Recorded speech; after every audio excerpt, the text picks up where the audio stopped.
이사야 11장 1절에서 5절까지 말씀을 다 같이 봉독하겠습니다.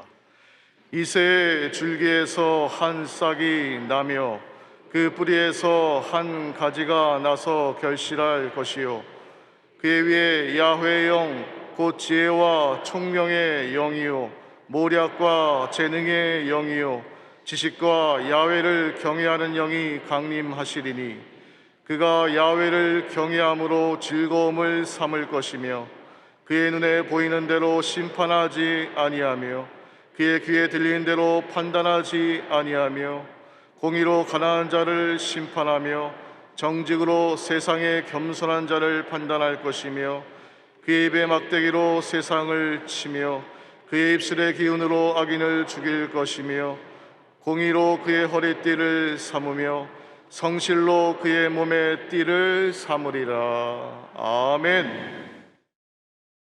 오늘 이사야 11장 1절로 5절의 말씀을 가지고 우리에게 오신 예수님, 이 같은 제목으로 함께 말씀의 은혜를 나눕니다. 제목을 한번 따라해 주시기 바랍니다. 우리에게 오신 예수님, 우리에게 오신 예수님.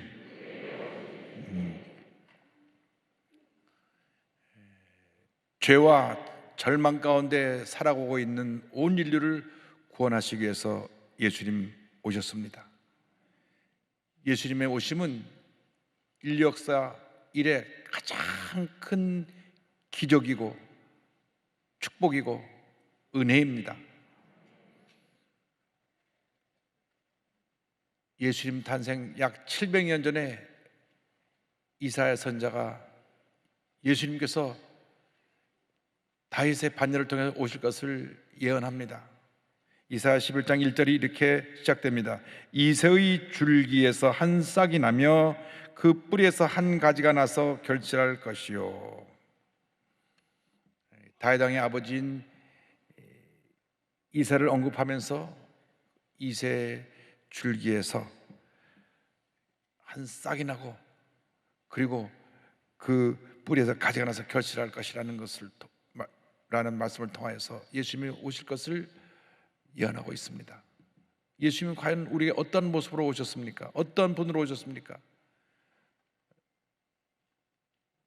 이사야는 그 예수님이 하나님의 영이 임하신 분으로 오셨다고 설명합니다. 11장 2절입니다. 그의 위에 야훼의 영 곧 지혜와 총명의 영이요 모략과 재능의 영이요 지식과 야훼를 경외하는 영이 강림하시리니. 예수님은 다윗 왕의 계보에서 오셨지만은 성령으로 말미암아 잉태되어 마리아의 몸을 빌려 이 땅에 오신 것입니다. 마태복음 1장 18절은 설명합니다. 예수 그리스도의 나심은 이러하니라 그의 어머니 마리아가 요셉과 약혼하고 동거하기 전에 성령으로 잉태된 것이 나타났더니. 기독교 신앙의 신비 가운데 하나가 예수님이 성령으로 잉태되신 것입니다. 모든 사람은 남자로 잉태되어 여자의 몸을 빌려 태어납니다. 그런데 예수님은 남자의 후손이 아니라 성령으로 잉태되어 여자의 후손으로 탄생하신 것입니다. 사탄이 뱀에게 들어가서 인류의 조상 아담과 하와를 꼬여 선악과를 먹게 하고 타락시켰습니다. 그때 하나님께서 저들의 죄를 지적하시고 벌을 내리시는데 뱀에게 벌을 내리시면서 이와 같이 말씀하셨습니다. 창세기 3장 15절입니다. 내가 너로 여자와 원수가 되게 하고 내 후손도 여자의 후손과 원수가 되게 하리니 여자의 후손은 내 머리를 상하게 할 것이요 너는 그의 발꿈치를 상하게 할 것이니라 하시고. 여기 보니까 여자의 후손이 너의 머리를 밟을 것이다.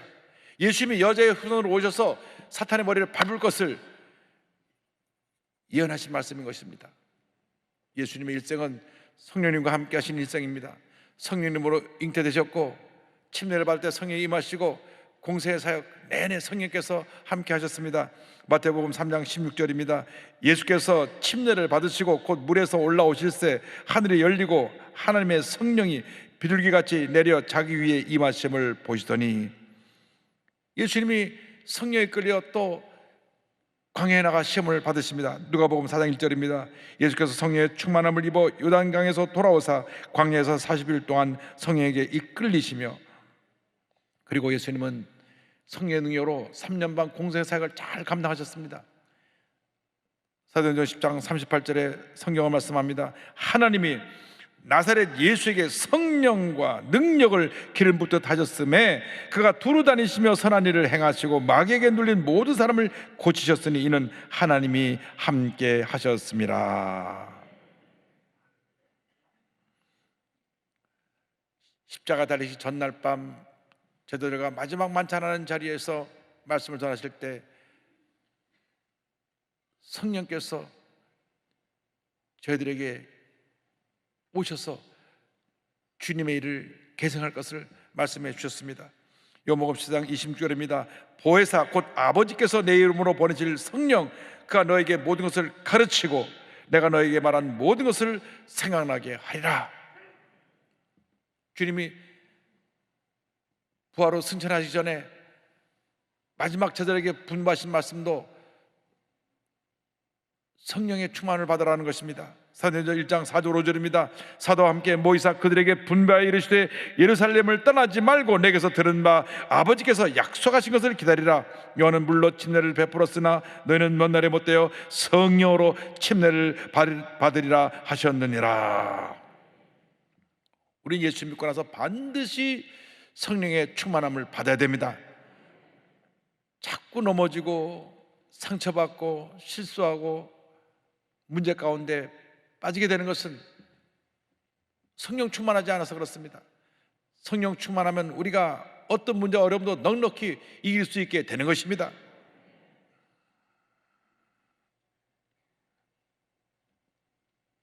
제가 대학을 다닐 때 중국 회연던에 성도교회를 방문한 적이 있는데 그 교회는 성도 4분의 1이 다 대학생입니다. 그래서 어떻게 그렇게 대학부가 부흥하는가? 그래서 제가 여덕교회 대학생 회장이었기 때문에 그 교회 부흥이, 대학생회가 부흥하는 원인이 어디 있는가 알아보러 갔습니다. 몇 주 가서 거기 있는 여러분들도 만나고 이야기를 나눠봤는데 그 대학부를 지도하는 목사님이 이름이 좀 독특하시더라고요. 옥한흠이라는 목사님이신데 나중에 사랑의 교회 창립하시고 큰 사역을 하시고 천국 가셨는데, 옥한흠 목사님이 대학부 지도교사로 있으니까 그 가르침 때문에 대학생들이 몰려왔습니다. 근데 대학부 회장을 지나고 청년부 회장을 하고 있는 박성수라고 하는 분을 제가 가서 만났습니다. 그분이 저한테 그런 말 합니다. 이 회장님, 제가 한 가지 의문이 있습니다. 우리 그렇게 제자 훈련을 하고 성경 공부를 많이 하는데 한번 슬럼프에 빠지면 회복되는데 너무 시간이 오래 걸립니다. 근데 순복음교회 청년들 보니까 넘어지면 벌떡벌떡 일어나는데 그 비결이 어디 있습니까? 그러더라고요. 그래서 제가 그것이 바로 성령 충만을 받느냐 못 받느냐 그 차이가 있습니다. 그렇게 말씀드렸던 기억이 납니다. 그분이 나중에 미국 갔다 오니까 이랜드그룹 회장이 되셨더라고요. 성령 충만 받아야 됩니다. 어떤 문제에도 우리가 넉넉히 이기고 승리할 수 있는 삶을 살기 위해서는 첫째도 성령 충만, 둘째도 성령 충만, 마지막도 성령 충만입니다. 에베소 5장 18절은 말씀합니다. 술 취하지 말라 이는 방탕한 것이니 오직 성령으로 충만함을 받으라. 성령으로 충만함을 받으라. 성령으로 충만함을 받으라. 성령의 충만을 받으시길 바랍니다. 예수님은 성령으로 충만함 받으신 분이었고, 둘째로 공의로 세상을 다스리는 분이셨습니다. 성경 이사야 11장 4절 5절을 말씀합니다. 공의로 가난한 자를 심판하며 정직으로 세상에 겸손한 자를 판단할 것이며 그의 입의 막대로 세상을 치며 그의 입술의 기운으로 악인을 죽일 것이며 공의로 그의 허리의 띠를 삼으며 성실로 그의 몸의 띠를 삼으리라. 공의라는 것은 무엇이냐? 하나님께서 지은 인간이 불공평하게 취급을 당하거나 억울한 일을 당하지 않고 모두가 동등하게 존중함을 받는 것입니다. 뭐 더 많이 배웠다고, 더 많이 가졌다고, 어떤 권력자 위치에 있다고, 그래서 신분에 따라서 사람이 차별당하거나 불이익을 당하는 것, 그런 것이 없는 것을 말합니다. 알게 모르게 가진 사람들은 교만해서 없는 사람들을 무시합니다. 그것은 공의롭지 못한 것입니다. 공의는 공평과 정의가 합쳐진 것입니다. 모든 사람에게 공평하고 정의가 실행되는 것이 바로 공의인 것입니다. 예수님이 이 땅에 오셔서 공의를 실천하셨습니다. 예수께서 오셔서 소외되고 병들고 헐벗고 가난하고 무시당하는 사람들, 그 사람들을 사랑으로 섬기셨습니다. 그래서 이 사람을 깨어지대로 깨어져서 마음이 낮아진 사람들, 그 사람들을 공의와 사랑으로 품으시고 당시 권력자들, 교만한 종교 지도자들을 꾸짖으셨습니다. 그들은 자기의 지위를 갖고 사람들을 무시하고 교만해서 아무에게나 함부로 하고 하나님의 사랑을 실천하지 못하는 그런 모습을 보였기 때문에 예수님이 그들을 꾸짖으신 것입니다. 오래전에 시골에서 개척교회를 하셨던 목사님의 말씀이 기억이 납니다. 본인 신학교를 졸업하고 시골에 내려가 조그만 교회를 개척했는데 사람도 모이지 않고 너무 힘들어서 매달 서울에 있는 큰 교회에서 생활지원비를 받다고 합니다. 그래서 한 달에 한 번씩 서울에 올라가서 그 큰 교회에 가서 교회에서 주는 지원비를 받아오는데 어느 날 연락이 오기를 마지막 주일날 오후에 좀 들리라 그래서 갔더니 주일 저녁 예배가 막 시작되려고 하는 참이었습니다. 성도들이 오는데 그 재정 장로님이 재정 맡은 장로님이 문 앞에서 성도를 막 반갑게 인사하면서 맞이합니다. 어떤 분에게는 막 정중하게 90도 절을 하면서 오셨냐고 인사하고 맞이하는데 본인이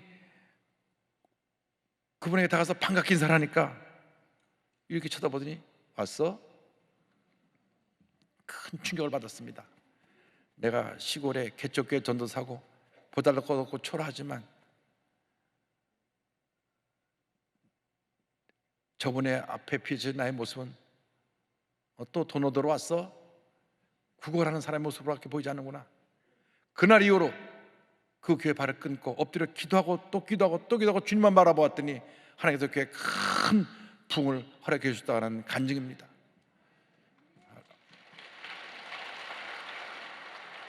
저는 그 말을 듣는 순간 정말 힘없는 사람, 개척교회 하는 교육자님들, 우리 교회에서 가장 힘들게 사는 분들을 그분들도 잘 섬겨야 되겠다 결심을 했습니다.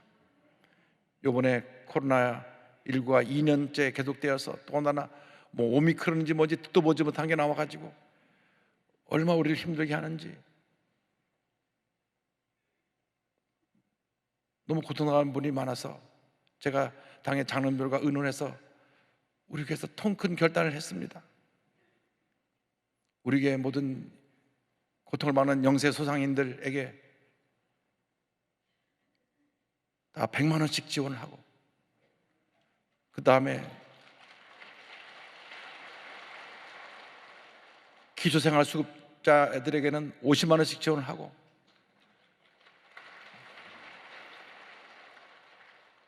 아이를 둘 낳은 가정은 50만 원, 셋 낳은 가정은 무조건 100만 원 묻지 말고 다 주자.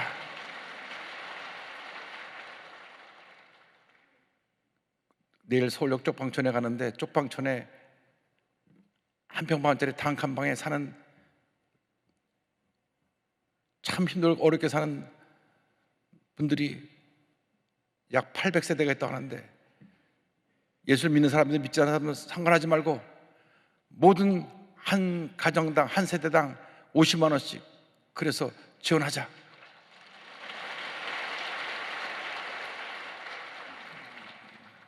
그래서 100억을 내놨습니다. 할렐루야. 하나님께서 채워주실 것입니다. 우리가 이제 섬겨야 됩니다.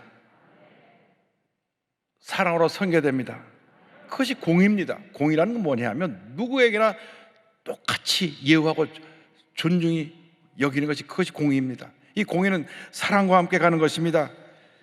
이사야 42장 3절은 말씀합니다. 상한 갈대를 꺾지 아니하며 꺼져가는 등불을 끄지 아니하고 진실로 정의를 시행할 것이며, 심판의 때 고난당하고 병들고 소외된 자들에게, 사랑을 실천한 자들에게 주님이 상급을 주실 것입니다. 마태복음 2장 34절로 36절을 말씀합니다. 그때 임금이 그 오른편에 있는 자들에게 이르시되 내 아버지께 복받을 자들이여 나와 창세로부터 너희를 위하여 예비된 나라를 상속받으라.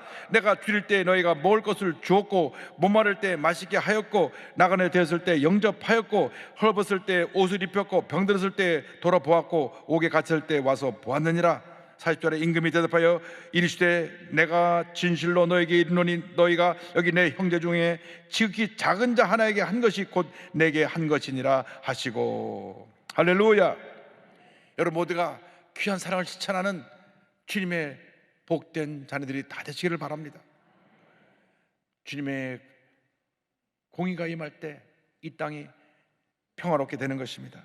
이사야 32장 10절을 말씀합니다. 공의의 열매는 화평이요 공의의 결과는 영원한 평안과 안전이라. 오늘 성경은 셋째로 평화의 왕으로 오신 예수님에 대하여 말씀합니다. 예수님이 다스릴 나라에 대해서 그 성경 말씀이 이렇게 이어집니다. 11장 6절 8절에 그때에 이리가 어린 양과 함께 살며 표범이 어린 염소와 함께 누우며 송아지와 어린 사자와 살찐 짐승이 함께 있어 어린아이에게 끌리며 암소와 곰이 함께 먹으며 그것들의 새끼가 함께 엎드리며 사자가 소처럼 풀을 먹을 것이며 젖먹는 아이가 독사의 구멍에서 장난하며 젖된 어린아이가 독사의 굴에 손을 넣을 것이라. 이것이 주님이 다스리는 평화의 나라입니다. 하나님을 떠나 죄 가운데 살아간 우리의 인생의 역사는 분쟁, 다툼, 끝없이 죽고 죽는 전쟁의 역사였습니다. 더 많은 것을 가지려고 하는 탐욕이 이렇게 인류 역사를 죄와 절망, 전쟁과 피해, 고통의 사회로 이 세상을 만들어 놓았던 것입니다. 버트란드 러셀은 말하기를 인류는 역사의 93% 전쟁을 해왔고 7% 기간만이 평화였다. 그런데 그 평화의 기간도 다음 전쟁을 위한 준비 기간이었다. 윌리엄 듀란트 미국 역사학자가 말합니다. 역사에 기록된 3421년 중 전쟁이 없었던 해는 268년에 불과하다. 끊임없이 전쟁이 계속되고 또 계속되고 있었던 것입니다. 주님께서 모든 전쟁을 종식시키고 참된 평화를 가져주시게 이 땅에 오신 것입니다. 예수님이 탄생하셨을 때 천사들이 하늘에서 찬송했습니다.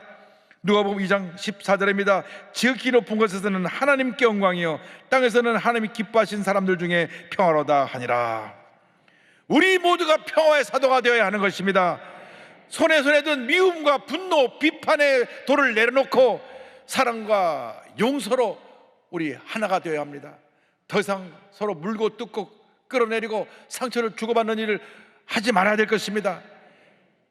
평화의 손에 손을 잡고 우리가 사랑의 발걸음을 옮겨나갈 때 이 세상이 아름다워지고 이 세상의 모든 절망이 사라지고 기쁨의 꽃이 피어나게 될 것입니다. 우리를 통하여 용서와 사랑, 평화의 물결이 차고 넘쳐나도록 우리 모두가 힘을 모아야 할 것입니다. 유명한 노벨상 문학 작가요 필리츠상을 받은 펄보 여사가 있습니다. 펄보 여사 쓴 대지는 누구나 다 잘 알고 있는 유명한 소설입니다. 근데 이분은 보니까 어릴 때 중국에서 자랐습니다. 아버님이 중국에서 선교를 했기 때문에 선교사의 자녀로 중국에서 자랐고, 그래서 아시아에 대한 굉장한 관심이 있었고, 또 과를 입양하는데 한국에서 아이를 입양해서 자기 딸로 키웠습니다.